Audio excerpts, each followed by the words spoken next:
જય શ્રી કૃષ્ણ બાળકો. ધોરણ 5 વિષય હિન્દી. હિન્દીમાં છે એ પાઠ 7 ખાના ખજાના. તેમાં છે એ આપણે આગળ પ્રવૃત્તિ 2 સુધી છે એ પૂરું કર્યું. તો હવે આગળ જોઈએ પ્રવૃત્તિ 3. એમાં શું કીધું તો કે નીચે દિए ગયે ચિત્રો કો દેખ કર કહાની લીખીએ. કે અહીંયા છે એ તમને 4 ચિત્ર આપેલા છે, તો એ ચિત્રને આધારે છે એ વાર્તા લખવાની છે. તો અહીંયા તમે જુઓ તો અહીંયા પહેલું ચિત્ર કેનું છે તો કે અહીંયા છે એ એક વૃદ્ધ છે, એ પથારીમાં છે એ સૂતા છે, અને અહીંયા જે છે એના 2 દીકરાઓ એ શું કરે છે તો કે એ છે એ બાંધી રહ્યા છે. તો પછી છે એ વૃદ્ધ એને શું કહે છે તો કે લાકડીઓનું એક ગઠ્ઠર લઈ આવવા માટે કહે છે, અને પછી છે એ એક લાકડી એને તોડવા આપે છે. એટલે છે એ એનાથી એક લાકડી આરામથી તૂટી જાય છે. પછી છે એ વૃદ્ધ એને લાકડીઓનું જે છે એ આખું ગઠ્ઠર એટલે કે એકસાથે છે એ અનેક લાકડીઓ તોડવા માટે આપે છે. તો ત્યારે છે એ લાકડીઓ એ બંનેથી તૂટતી નથી. તો હવે છે એ આ 4 ચિત્રને આધારે છે એ આપણે વાર્તા લખવાની છે. તો હવે વાર્તા જોઈએ. તો વાર્તાનું છે અહીંયા પહેલાં શીર્ષક આપેલું છે. શું છે તો કે એકતા મેં બલ હૈ. હવે વાર્તા જોઈએ. કમાલપુર નામક એક ગામ થા. કે કમાલપુર નામ છે, કમાલપુર નામનું એક ગામ હતું. ઉસમેં એક બુઢા કિસાન રહેતા થા. કે ગામમાં છે એ એક વૃદ્ધ ખેડૂત રહેતો હતો. ઉનકા નામ રામુ ચાચા થા. કે વૃદ્ધ ખેડૂત હતો એનું નામ શું હતું તો કે રામુ કાકા. रामू चाचा खेती करते थे. उनके 2 बेटे थे. કે રામુ કાકા છે એ ખેતી કરતા, અને એ રામુ કાકાના છે એ 2 દીકરા પણ હતા. वे दोनों आपस में झगड़ते रहते थे. કે એના બંને દીકરા છે એ અંદરો અંદર લડાઈ જ કરતા હોય.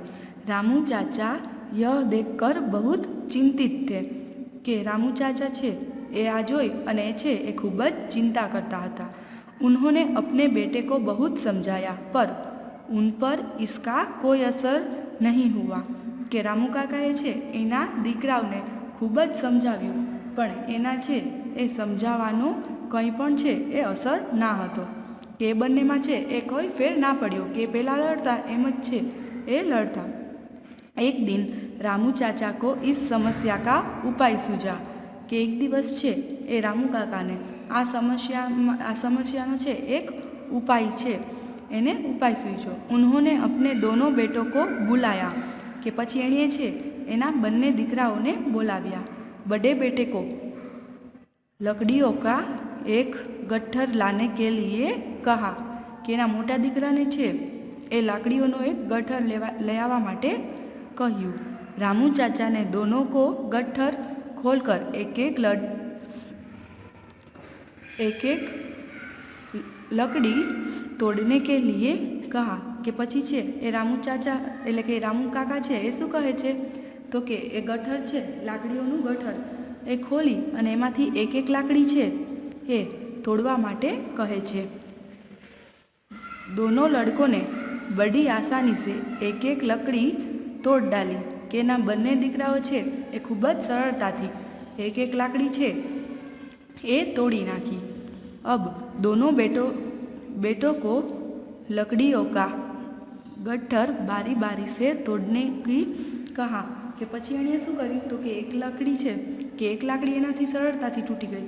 એટલે પછી છે એના 2 દીકરાઓને એ એક સાથે છે એ જાજી બધી લાકડીઓ એ વારાફરતી તોડવા માટે કહે છે.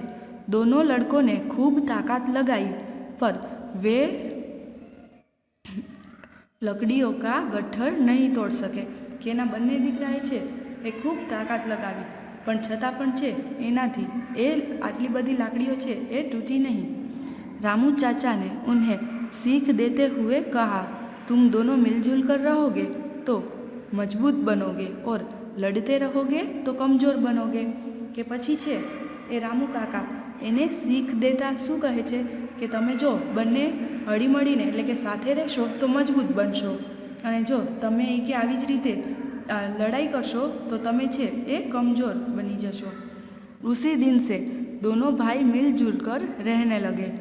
रामू चाचा की खुशी का ठिकाना न रहा કે દિવસથી છે એ બંને ભાઈઓ હળી મળીને રહેતા અને પછી છે એ રામુ કાકાની જે ખુશીનો પાર ન રહ્યો। હવે આગળ જોઈએ प्रवृत्ति 4 એમાં શું કીધું તો કે कोष्टक से अनाज के हिंदी नाम ढूंढ निकालिए और नीचे गुजराती नाम के आगे लिखिए કે અહીંયા છે એ કોષ્ટક આપેલું છે એમાંથી તમારે છે એ અનાજના હિન્દી નામ છે એ અહીંયા નીચે જ્યાં તમને ગુજરાતી નામ આપેલા છે તેની સામે લખવાનું। તો પહેલું કયું નામ છે તો કે અડદ। તો અડદ છે એને હિન્દીમાં શું કહેવાય તો કે ઉડદ। તો એ તમે પહેલી જ લાઈનમાં જુઓ ઊભી તેમાં છેલ્લા 3 અક્ષર। બીજું જુવાર તો એને પણ હિન્દીમાં જુવાર જ કહેવાય। તો એ જુવાર ક્યાં છે તો કે બીજી લાઈનમાં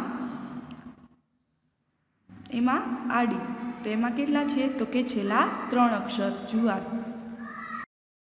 પછી વટાણા તો એને હિન્દીમાં શું કહેવાય તો કે મટર। તો એ છે એ છેલ્લેથી બીજી લાઈનમાં છેલ્લા 3 અક્ષર। પછી તુવેર તો એને હિન્દીમાં શું કહેવાય તો કે અરહલ। તો એ અહીંયા પહેલી જ લાઈનમાં તમે જુઓ તો છેલ્લો અક્ષર જે અ આપેલો છે ત્યાંથી નીચે।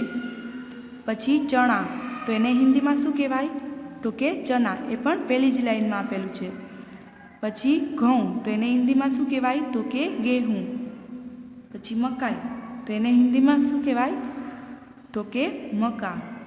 તો ફરીથી એકવાર અડદ છે એને હિન્દીમાં શું કહેવાય તો કે ઉડદ। જુવાર એને હિન્દીમાં જુવાર।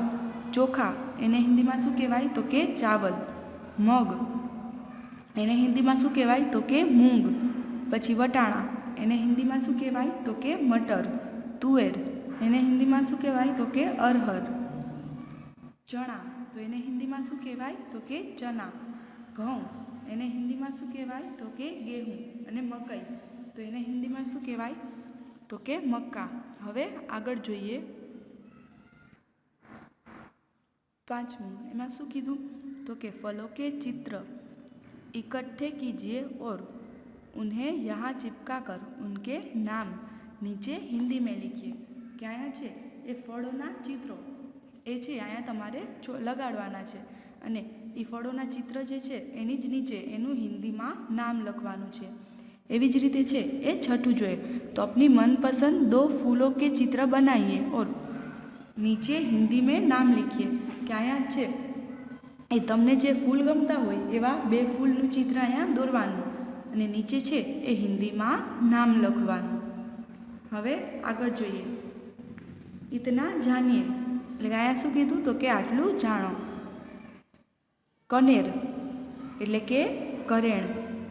બારહમાસી એટલે કે બારમાસી। ચંપક એટલે કે ચંપો। ગુલાબ એટલે ગુલાબ। પછી સૂરજમુખી તો એને પણ ગુજરાતીમાં સૂરજમુખી જ। પછી ચમેલી। પછી કમલ એટલે કે કમળ। પછી ગેંદા એટલે કે હજારીગલ અથવા તો ગલગોટો।